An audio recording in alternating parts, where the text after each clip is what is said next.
Sunday Baroque Conversations is made possible by the Friends of Sunday Baroque and is produced at WSHU Public Radio in Fairfield, Connecticut. I'm Suzanne Bona. Thanks for listening. Don't miss an episode of Sunday Baroque Conversations. Subscribe on Apple, Google, Stitcher, or wherever you get your podcasts. And please leave us a review. If you want to find out where you can listen to our weekly show, visit our website, sundaybaroque.org, for a station list and our 24/7 stream. Again, that's sundaybaroque.org.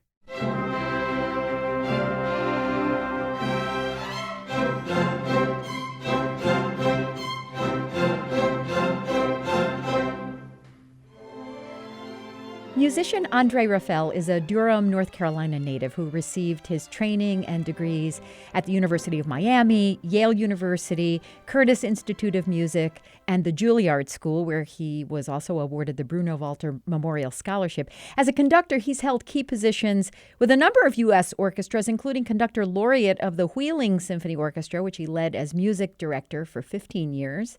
He also held assistant conductor positions at the New York Philharmonic, the Philadelphia Orchestra, and the St. Louis Symphony. And all that is just a small sampling of his experience across this country and internationally. Professor Raphel is currently on the faculty of my alma mater, the Department of Music at the University of Connecticut, where he is assistant professor of music and music director of the Yukon Symphony Orchestra. And he joins me on Zoom to talk about his career as a musician and educator. Welcome. Thank you. It's great to be with you, Suzanne. Well, it's really an honor to be able to speak with you. I know you grew up in North Carolina. I would love to go back to the beginning and find out what was your personal start in music and wonder whether you came from a musical family. Well, the interesting thing I always say about music is that one doesn't really choose music, it chooses you. And certainly I think that was the case with me. In our house, the girls had the piano lessons and the guys wanted them. Oh. And so from a very early age, I remember sitting around the corner with my brother, actually, listening to my sister's piano lessons and trying to pick up everything that we could. Durham was a great place to grow up, notably because of Duke University. Mm-hmm. And Duke University had a youth orchestra, which I began to play in. And that was really my whole introduction to orchestral music. It was while I was at working in the Duke University Youth Orchestra that I met my first teacher, also trombone teacher from the North Carolina Symphony, Terry Mazesco. And so this whole world of orchestral music really opened up to me through that. And I should also mention through a visit, actually, by the North Carolina Symphony to my school when I was in the 5th grade. I'll never forget it. They played an educational concert, mm-hmm. and it was one of those things that really piqued my interest in music. And so that's kind of how it began. So trombone then was your first instrument? Or did you... Trombone was my... Did you get your foot in the door on those piano lessons, or it was trombone? I did eventually get my foot in the door on those piano lessons, but it was the trombone initially that sort of brought me to orchestral music, and had a big impact on me, and I pursued it for quite some time, so. It was an interesting entree because it was a different perspective, sitting in the back of the orchestra, understanding what the conductor needed to give for those musicians who often don't play, who are many times counting rests, and you have to come in at bar, 175. Yeah, right. And so, to understand what the musicians need from a technical perspective is very important for a conductor. And I had a good sense of that having played in the orchestra as a trombonist. Right. So then at what point did you start conducting? At what point did you think, I want to be on the podium and not in the trombone section? Yeah. Well, already actually early in my college study, I did my undergraduate work at the University of Miami in Florida. And one of the great things about being there was that I had an opportunity to be the assistant conductor of the contemporary ensemble of the orchestra there and study conducting. So when I came to Yale with this idea of pursuing conducting, I already had a bit of experience, but there was much that I needed to learn clearly, and so then was perhaps the most formative period of my life in terms of being a young conductor, and that was when I went to Yale to study with the great pedagogue Otto Werner Müller, and I worked with Mr. Mueller at Yale, Curtis, and Juilliard.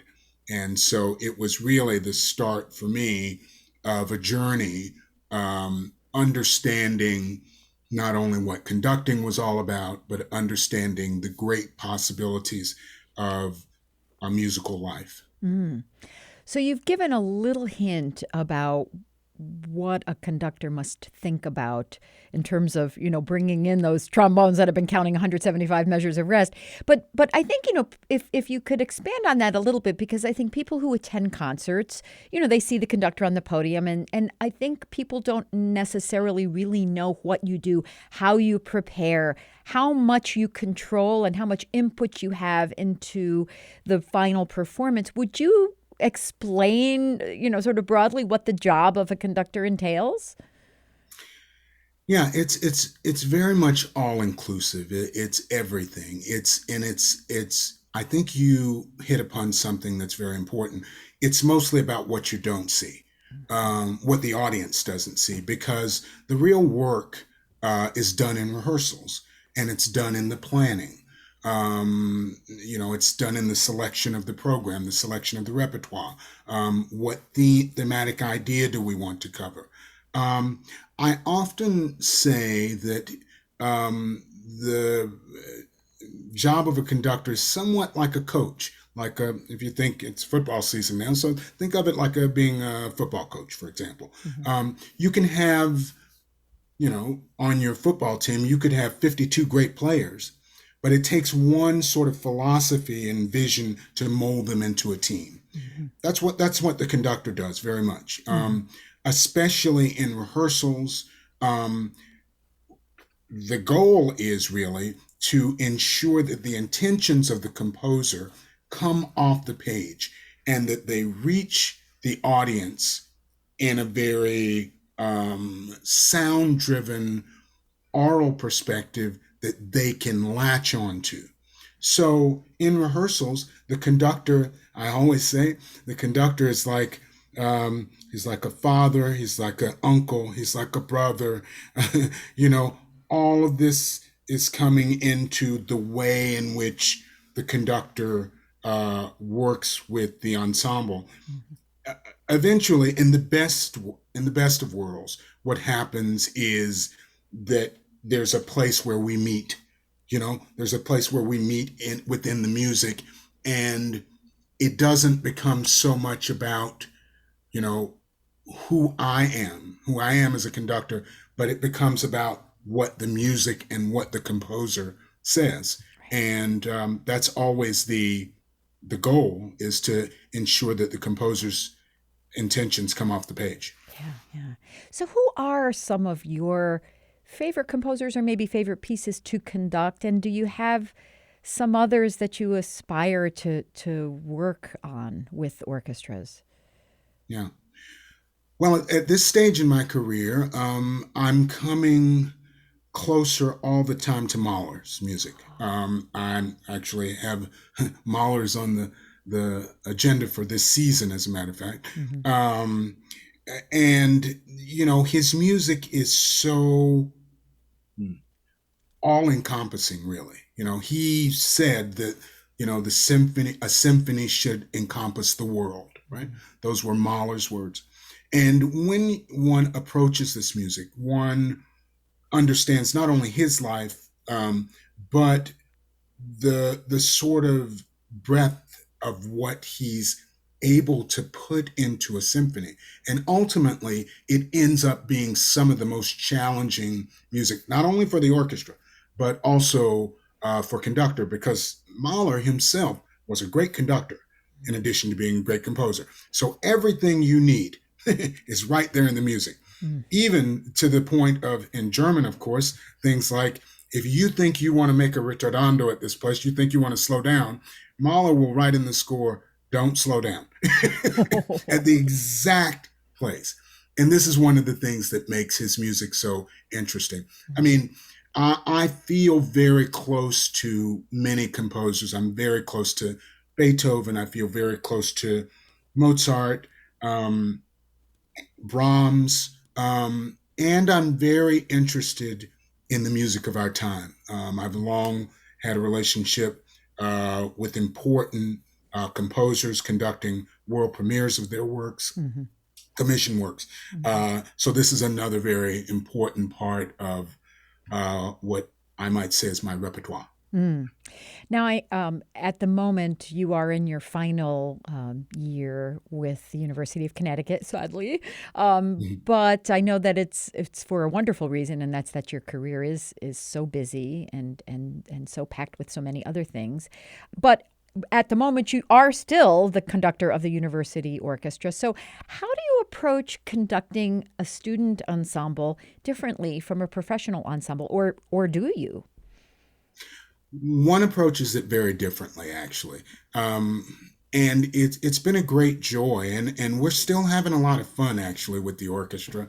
We just had a rehearsal yesterday on for our opening program. Mhm. Um, when one conducts younger musicians, one has to not only, of course, be clear technically and understand or what the music is all about, one also has to understand that you're handing down the traditions of this music to these young musicians. So there's a lot more talking that goes on in a rehearsal with a younger orchestra than with a great professional orchestra, Mhm. because you are teaching in a way, and it's interesting what the young musicians, what the students respond to. Sometimes it's, to not only analogies in the music, but sometimes they respond to a story about a given composer and how he was feeling at the time. Why did he write this way? Why did Beethoven write this rhythm? Why is he using this particular key at this place? Those are the things that they seem to really, sort of speak to them. Of course, I have to say to them technical kinds of things, where to play in the bow, change this bowing or something, the things of that nature. But I find more and more that, the traditions, if you will, are dying. Mhm. There's a less of an understanding of what the great traditions are in classical music. I'm not speaking about the great orchestras. I'm speaking about more the smaller orchestras, young musicians coming along. So Mhm. this is the difference. This importance of handing down the tradition, having to speak a bit more in rehearsals, having to really articulate in very succinct ways what the composer's intentions were and how he was feeling um, at the time he wrote the music. Mm. Well, this is actually in a way related to a question that I wanted to ask you about, which is, we passing down these traditions, of course, involves embracing people who may not have been exposed to that. Bringing more people into the fold, and I think classical music in general has struggled for a very long time trying to attract new listeners, trying to embrace new participants. There's certainly been a very pronounced and renewed energy in that, recruiting younger people, recruiting and engaging more with people of color, engaging more with a more diverse world in general, and having that reflected more on stage, on programs, in the audience, in boardrooms and administrative offices. So I'm curious to know if you could share some of your thoughts on where we are in that, and also ways you would like to see music and classical music institutions accomplish that more successfully. It's a big question, of course, and one that we've all thought about a lot. I should say, I think that in the past 2 to 3 years, we've made a lot of progress on this front by necessity, because, of course, as the pandemic led us into lockdown, it made us as a business, as a profession, rethink, not unlike many other businesses, what we were doing and how we were doing it. That's not to negate the work that went on before, but we had to think about it in a different way. And certainly all of the social issues of our time we know well about also forced us to think about how we bring more people into the fold. In terms of my own ideas, and I should say also what's been a part of my work in the past, this is something I've always been very interested in and always worked a lot in. In my very first position as assistant conductor of St. Louis Symphony, there was a program that we established called In Unison. In Unison it was a partnership between the St. Louis Symphony and churches in the African American community. Powell Hall sits in the heart of the Black community, and at that time, those folks weren't reflected in the audience. And so what we did, we met with the Clergy Coalition of St. Louis, myself and at the time music director Leonard Slacken. It was a wonderful meeting. And after we met, we decided to form this program where musicians would go into the churches, small chamber ensembles, string quartets, brass quintets, whatever. In turn, the reciprocal relationship would be that those churches, which started off as 5 churches, is now 30. Those 5 churches would get free concerts to a series of concerts, which was their series. It was the In Unison concert series. No one could have guessed how the impact this would have. As I mentioned, it was 5 churches, now 30 churches, a national, it's one of those programs that everyone wants to know, how did you do this? There is an In Unison chorus that developed that sings with the orchestra on subscription programs. And perhaps most importantly, to go to the heart of what you were saying, there are many Black subscribers to the orchestra, and perhaps even more so, some even involved on the board. So this is one way that we can, that I've found, one could duplicate that program many places. You simply have to identify that what's not reflected in your audience, and you have to go to them in a very honest way and say, what can we do together? Of course, it needs funding, and we were very fortunate that originally it was underwritten by the Monsanto Corporation. Since then has been taken over by another corporation who funds that program. But these are the kinds of things, these are the ways that we have to look at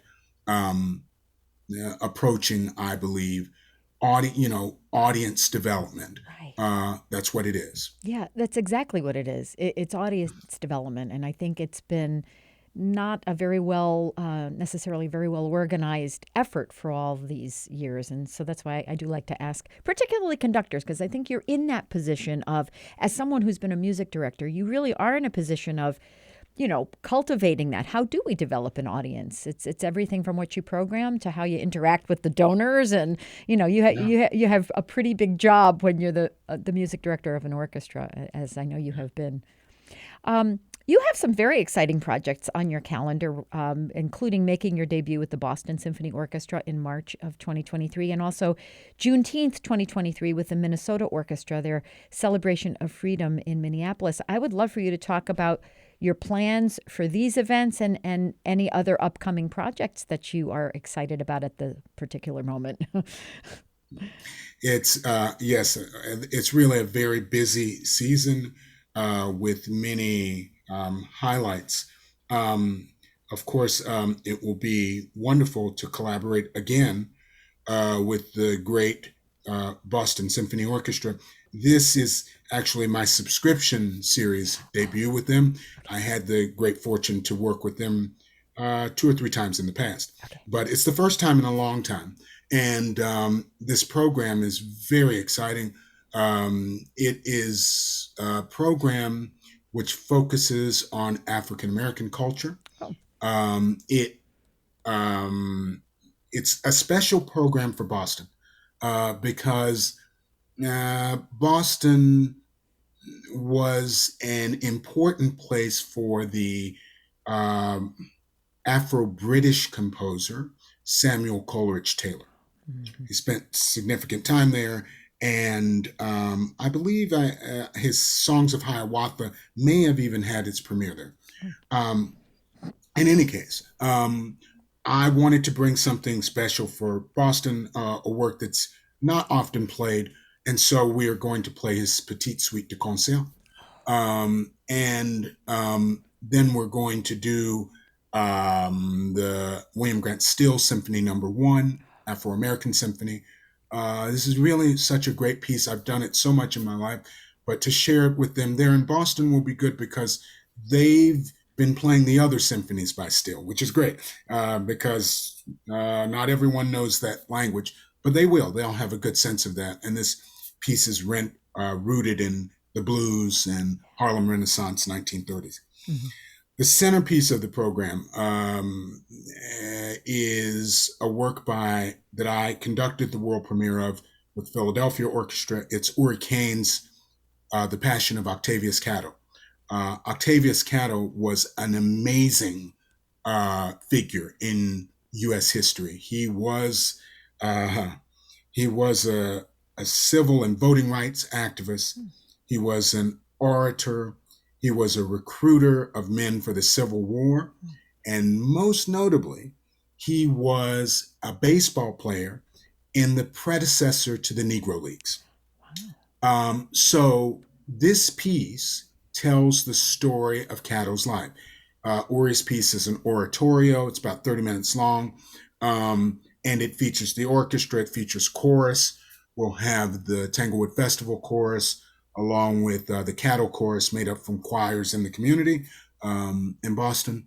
And Uri's trio, Uri plays piano also, and the wonderful vocalist Barbara Walker. Well, this piece it's a little bit unlike anything that anyone's ever heard. And we recorded it a few years ago. And so now it's going to be great to bring it to Boston in the scope of this program. So I'm very excited about that.